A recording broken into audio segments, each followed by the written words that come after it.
but my little guy is 3.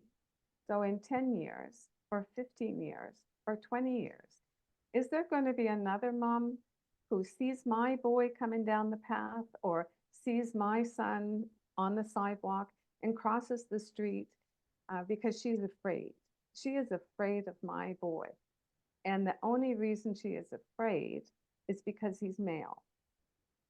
And that just kind of was like, something's wrong with this. How can this be that this is a natural reaction in our society and solely based on gender? Welcome to Imperfect Momming. Our children are constantly looking to us for examples. The term role model doesn't quite cut it here. We are shaping their worldview with every move we make. You see, it's not in the lectures we give or moments where we are actively attempting to teach them. It's in the micro movements we make, the unconscious ways in which we navigate life. We are constantly teaching our children how to show up for themselves, their friends, their future partners, and even their future children. So what can we do to ensure we are raising thoughtful, compassionate, self-aware human beings? We have to become them ourselves. No one is perfect, but we can still all be better, and it starts with self-healing. Let's get to it.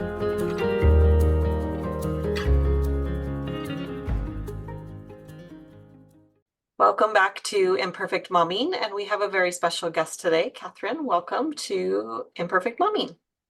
Thank you very much for having me. Absolutely. Tell us a little bit about who you are and what you do.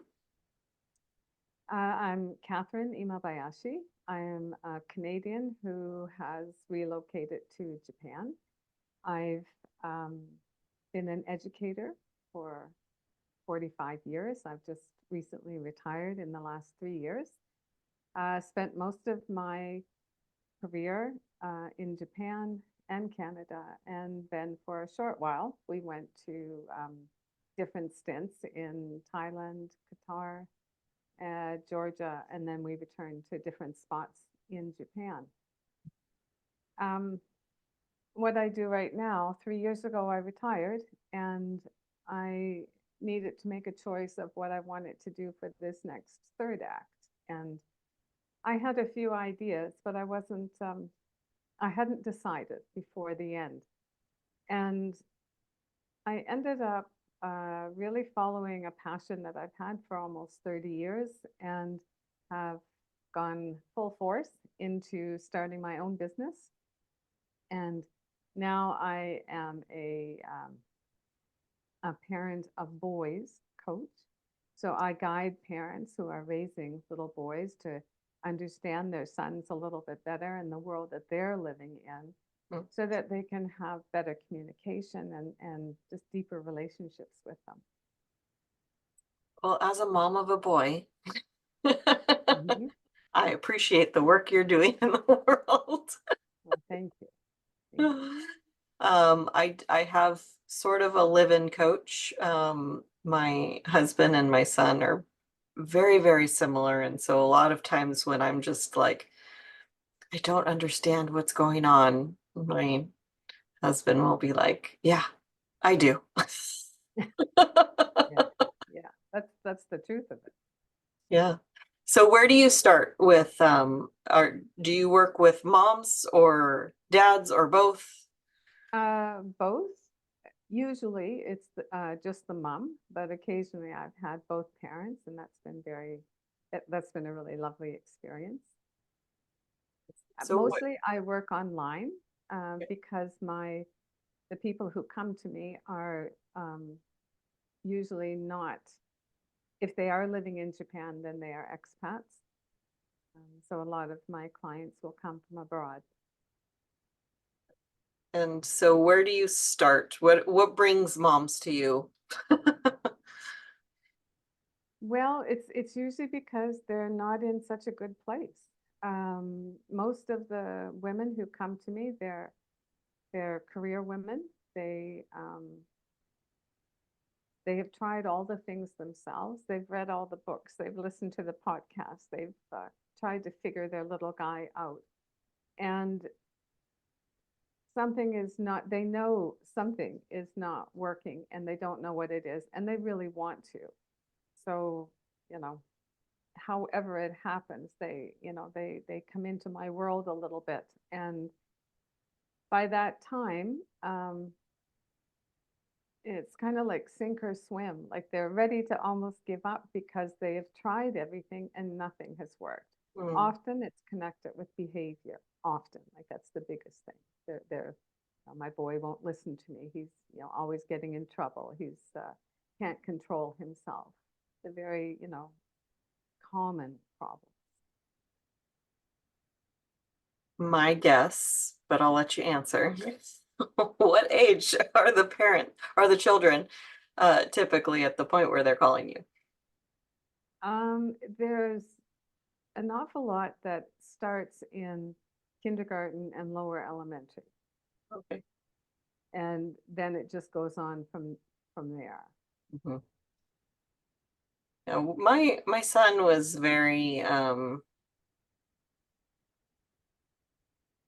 cooperative, I guess is the word. He just, he listened and he did his thing, and puberty hit, and it's like we're he's very self-aware, so he recognizes, like he knows that he's hitting puberty, and he frequently says, I don't like puberty because I don't like to be mad at you, or I don't like to not like you, or Yeah. and I was like, and I'm just like, I get it. How It's old is he? He's 12. Mm. Yeah.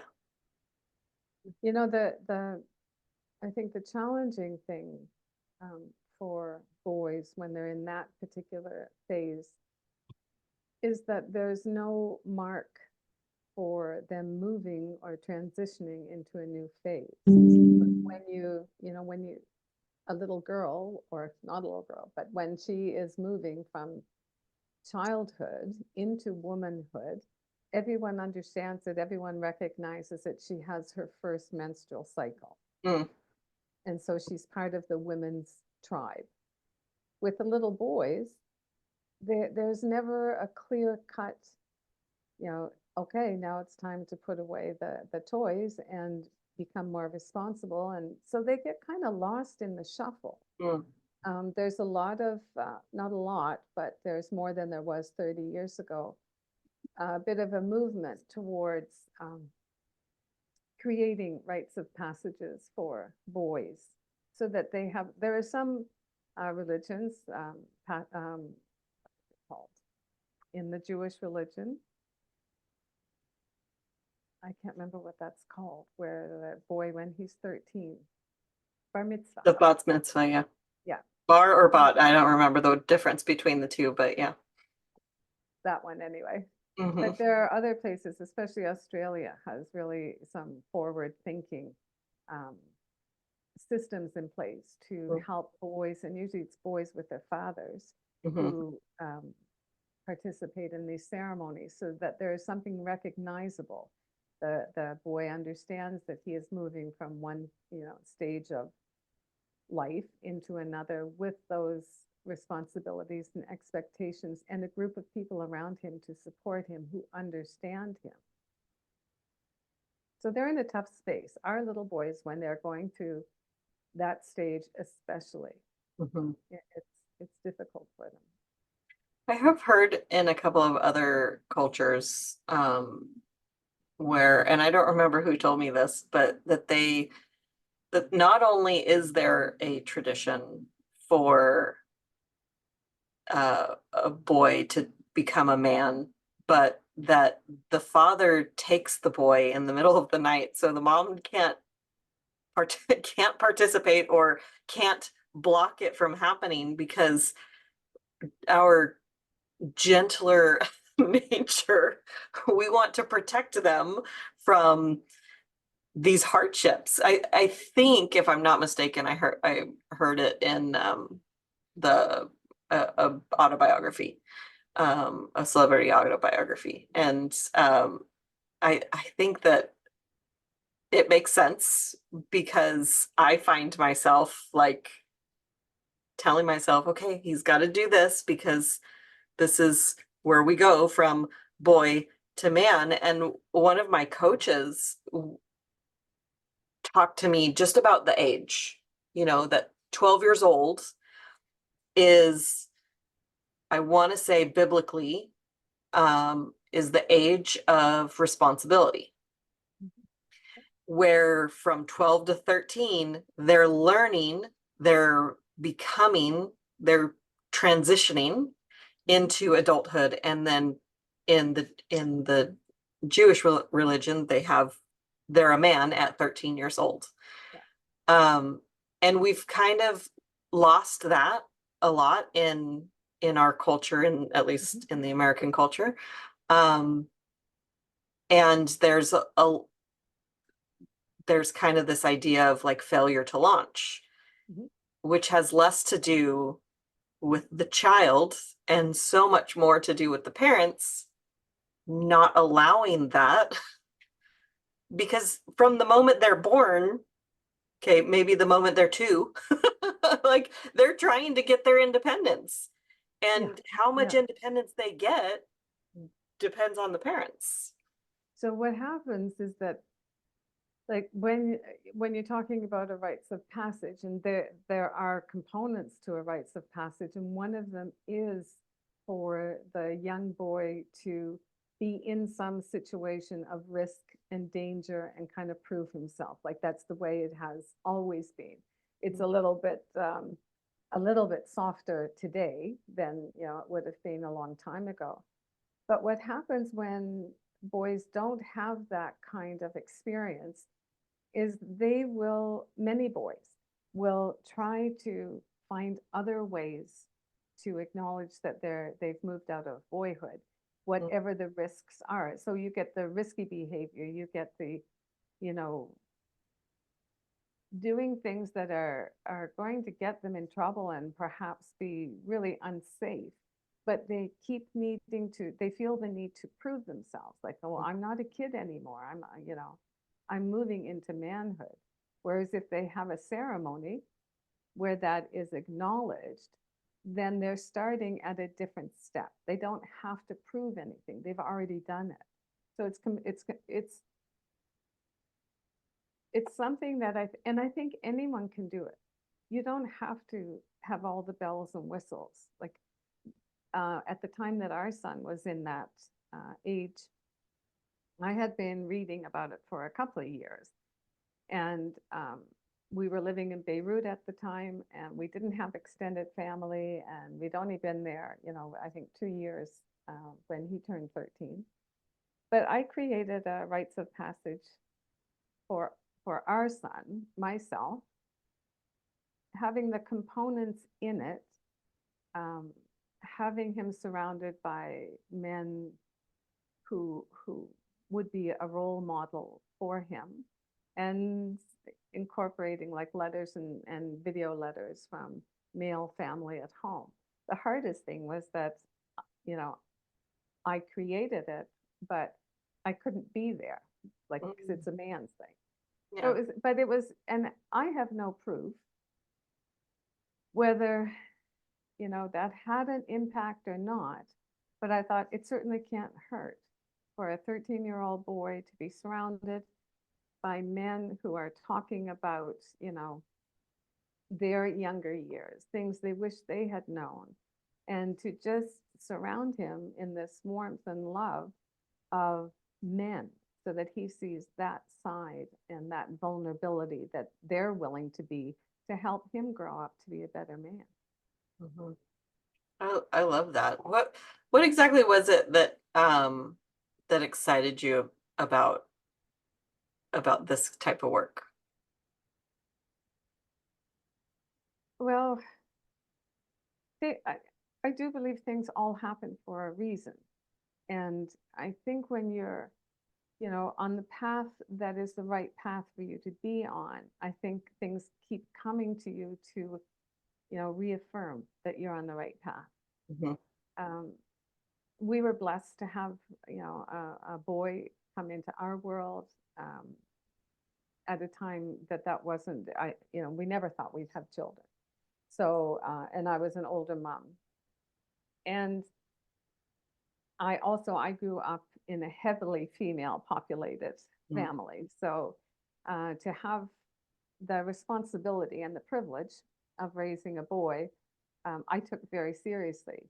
And even though by the time I had him, I had already been working for a long time in early years and lower elementary. So I thought I had a pretty good idea of what it meant to raise a little one. And I think that's one of the problems is that, you don't know what you don't know until you become aware.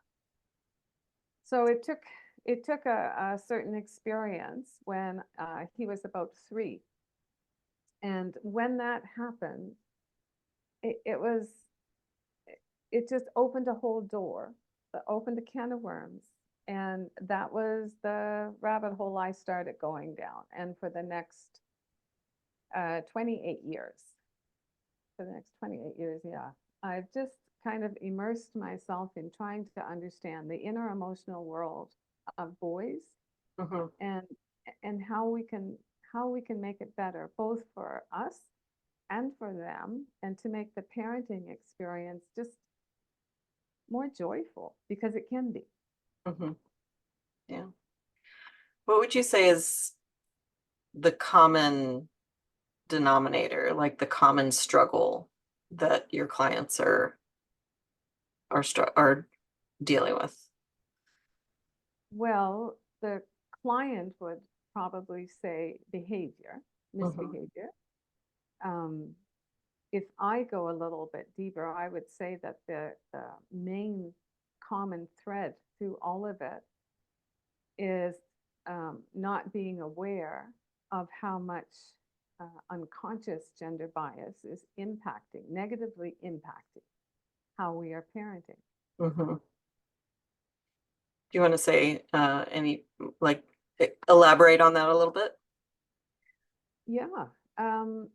So what happened for me was when our little boy was about 3 or 4, on a Saturday, my husband was working. My little guy wanted to go fishing. So we went to a little creek, a little river, not far from home. It was a little off the main road. Didn't think anything about safety because it's Japan, and I wasn't worried. And we were having a beautiful time, lovely day. Little guy has his fishing rod, It was just, we were having a lovely time. And then I looked up the path because I could, I saw somebody coming down. And it was a group of 5 or 6 boys. And when I saw them, there was something that happened that was so instinctive and so guttural, and it was total fear. And it was like, what am I going to do? There's a gang of boys coming down here. How am I going to protect my little boy? And how am I going to protect myself? And when the boys came down, it was obvious were just moved. They were in that transition summer between the end of elementary and before middle school. And so most of them had their, a really big growth spurt, all arms and all legs. So their bodies were bigger. But I know that age group. At that time, I was working with that age group. And so of all people, I should have realized that, they were no threat to us at all. And in fact, we had such a lovely time together. But it was when I got home that night, I couldn't let it go. I couldn't let it rest. It was really, really bothering me that I'd had this reaction to these really lovely young boys. And the more I thought about it, trying to make sense out of it, and I couldn't. I could not figure out why I reacted that way. And then there was a thought that came, and it was like, okay, but my little guy is 3. So in 10 years, or 15 years, or 20 years, is there going to be another mom who sees my boy coming down the path, or sees my son on the sidewalk and crosses the street because she's afraid? She is afraid of my boy. And the only reason she is afraid is because he's male. And that just kind of was like, something's wrong with this. How can this be that this is a natural reaction in our society and solely based on gender? And so that's what started it. I wanted to understand where that comes from. And that's where the whole thing behind our unconscious gender bias. I thought I didn't have that. I thought I've worked with children. I'm a strong, independent woman. I really believed I did not have gender bias. And had that incident not happened, I never would. There's been quite a few studies that have been done like that. BBC did a really good one on, I forget, the toy experiment or something like that. And they dressed toddlers in the opposite stereotypical clothing of what their gender was. So the little girls kind of looked like little boys kind of looked like little girls. And then they had some people come in one by one to play with them. And there was toys all around. And it was very interesting, the stereotypical things were chosen and it went on like that. And what was most interesting in all studies like this, the most interesting is the same reaction I had. Those people, when they were told what had happened and realized that their behavior towards that child was based on the gender, they were shocked. Mm. They really didn't think that they would react that way. Yeah. I definitely recognize my gender bias when it comes to, like, I would do the same thing with a group of men, like, and me by myself. Yeah. I'll cross the street every single time. Yeah. Yeah. And there's enough stories out there to make that a safe practice. But it's kind of like, but what does that do to that little boy? What does that do to that 12-year-old that's walked down the path if he knows that I was scared? Like, what's that do for his self-esteem? Is there a piece of advice that you want to share with moms? One of the easiest ways to try to check yourself, like to get on that path of being more aware, is just when you react to something. If you just pause for a second and think, would I react the same way if this was my daughter instead of my son? And sometimes that really helps you think, okay, that I am reacting because he's a boy. And it just helps you get started on that, being more aware. Yeah. Is that is the gender bias a really big factor inside the behavioral problems that, and I'll use their air quotes for problems, that parents are facing? One of the biggest things that I have benefited from in all of this, and that it has helped not just my relationship with, like little boys in the classroom, my own son, but also the adult males, is that, and I'm not sure if it was because I grew up during the women's movement or whatever it was, but I had it in my mind that it didn't make any difference. Men thought the same way I did. So my expectations were, even just something for communication.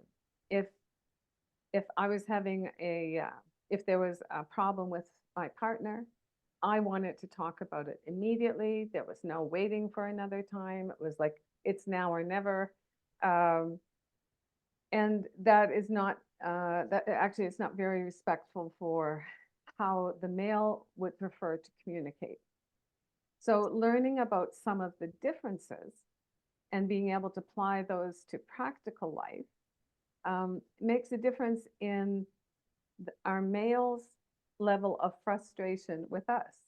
Mm. So if you look at a little boy who, if you can communicate in a way that is a natural way for him, being aware of some of the differences, then he's not going to feel the frustration because he can't quite get it right. He's not going to need to try to change who he is and how he feels so that he can make sure that he fits in and that he receives all of the love and support and the community that he needs to.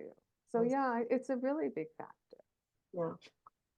It's one thing that I've learned in my relationship with my husband is when I know I'm irritated, that's not the time to have the conversations. Yeah. What I have yet to learn with my son is when he's irritated, that's not the time to have the conversation. That's exactly, and that's a really big one. And we can save ourselves a lot of pain and our boys too. If there's something that it's referred to as timed silence, and it's that period of time after there's been some kind of, an explosive experience or something that's been emotional for our boys, like something has happened, there's been a problem, there's been a bit of a blow up about something. Our tendency as women is we got to sit down and talk about this right now. Tell me what happened. Tell me how you're feeling. How are we going to fix this? Like, that's usually how we react to it. It seems this concept of timed silence is that, especially anything that has been embarrassing or shameful, especially, the boys need some time. And they need that time to just be able to pull themselves back in, get a little bit of, self-regulation going before they can communicate about it. And if we give them that time and are aware when it seems like the door is open for communication, then we can start off and have really constructive dialogue between us. But if we try to jump in beforehand, usually the boy will either shut down or break down. It'll be one or the other, because that is not how they best communicate. Yeah. Is there a book that's been instrumental in your personal development journey? Yes. The first book that I got, which I ended up over the years, I've had 3 different copies of it. I've had my son read sections of it. I had my own school for a little while. I would lend it out to parents, and it was Dr. William Pollock, Real Boys. And he is the person that I learned about the boy code and what that meant, what it stands for. I got a glimpse at the emotional world of boys. And at the end of his book, he said, and if you've gotten something out of it, then now your job is to share this with others.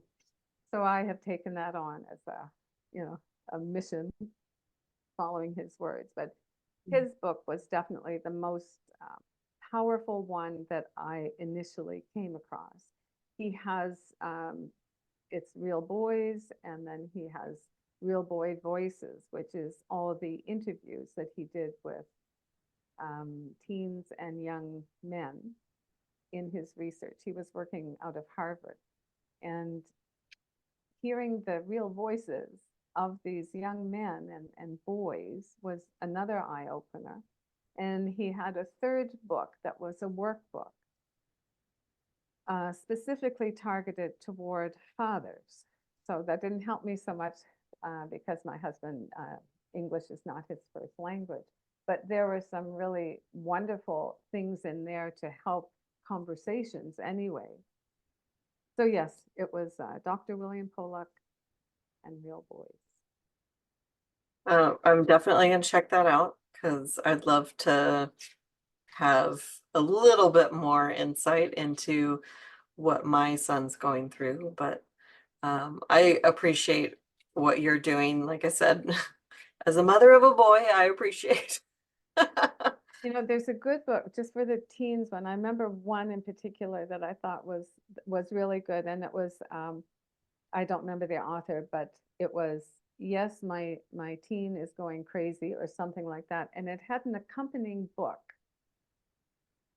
for the teen. Is it Yes, my parents are going crazy or something like that? And I read it, and at the same time, I gave it to my son because of that time being so confusing because of all the hormones, because of all the emotional changes. So those were really, that was a good book for that period of time. Hmm. I will definitely check all those out. And thank you again for everything that you're doing in the world, but also everything that you said on the podcast and kind of opening my eyes just a little bit. Where can our listeners find you? The easiest place is my website. It's sonhoodcoaching.com. I've just, actually, tomorrow it will be out completely, but I've just published my first parent book. It's intentionally parenting your boys from birth to 8 years old. So it's like that first chunk of time, although there's things in there that would help any parent who is raising a boy for an eye opener and to get started. Awesome. I'll have to check that out as well. Thank you. So we'll have another episode of Imperfect Momming for you all next week. And until we meet again, keep healing. Bye, guys. Thank you for tuning in to Imperfect Momming. It's time for us to step up and realize that our power is not in trying to shape our children. Our power lies in shaping ourselves into the people we want our children to model themselves after. Don't just do it for your kids. Do it for yourself. When you become a more self-aware, compassionate, and confident person, you and everyone around you benefit. For more information about me and my work, visit AliciaLyons.com. That's ALYSIALYONS.com. See you next time.